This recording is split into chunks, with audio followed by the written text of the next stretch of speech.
Orchids, a jewel flower plant that you just want to have. You have to have it in your house. You have to have it on your patio. But you ever thought an orchid could be a weed? Today on Wild Florida, we're talking Chinese crown orchid.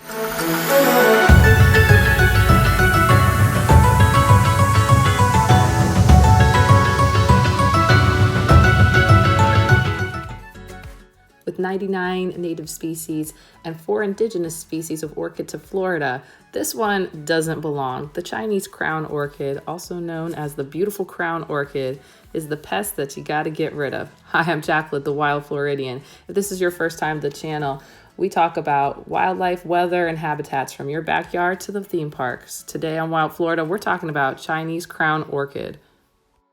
Okay, y'all, I'm gonna try saying this. So, Eulophia graminea. I think I said that right. I probably didn't say that right. It's a non-native species of orchid. It originates from Southeast Asia. From what I've read, it spread all across Southeast Asia, from Thailand to China. So even though it's technically called Chinese, just everywhere over there. It was first identified in Florida in 2007 in Miami Garden. And it's spread so much, it's gone up to 13 counties, and they're still seeing it spread further north. What they're thinking is that the cold doesn't really affect it. So we're not really going to get rid of it just because we get a cold, hard freeze.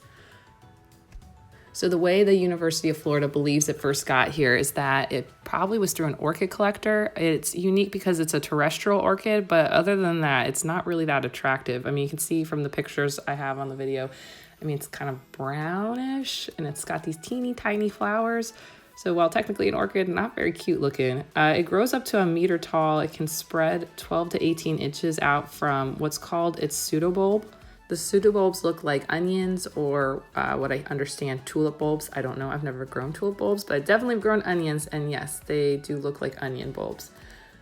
They are really a pain in the butt to get rid of because they can be found growing in bare earth, rocklands, maritime hammocks, all over the place, which is why they're continuing to spread even though people are trying to get rid of them and pull them up.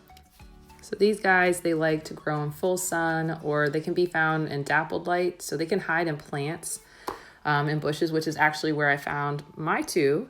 One I found under a hibiscus and the other I found growing up through my sweet potatoes. So that's not fun. The other thing is that the way they propagate, I'm reading that they propagate through division, or they can propagate from tiny seeds from those little flowers and they get spread by the wind, which is important to know because, I mean, I'm sure someone's out there watching this going like, oh, they're so pretty. I want an orchid and I want an easy orchid. And this clearly would be an easy orchid. But if you got those flowers and they're spreading through the wind, you're going to spread it to your neighbors.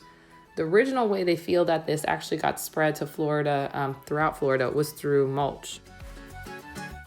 And knowing that it probably came from mulch, that's what it looks like it did for my house. Where I found them was in the areas where I just spread those free truckloads of mulch. So while it was great to get the free mulch, these little guys are quickly spreading.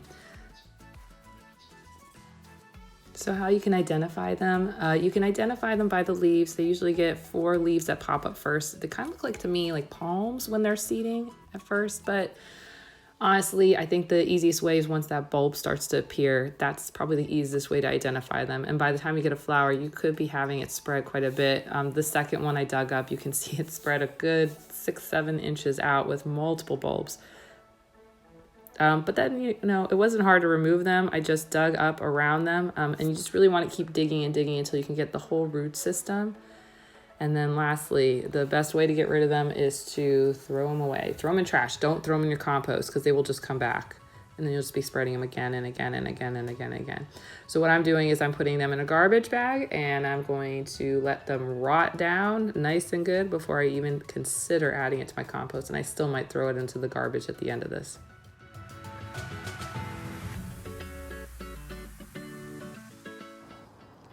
I hope you liked this video today on our Chinese crown orchid. Getting ready to throw this guy away. But before we leave, if you liked it, like, subscribe, and share the channel. You can also connect on Facebook at Wild Floridian.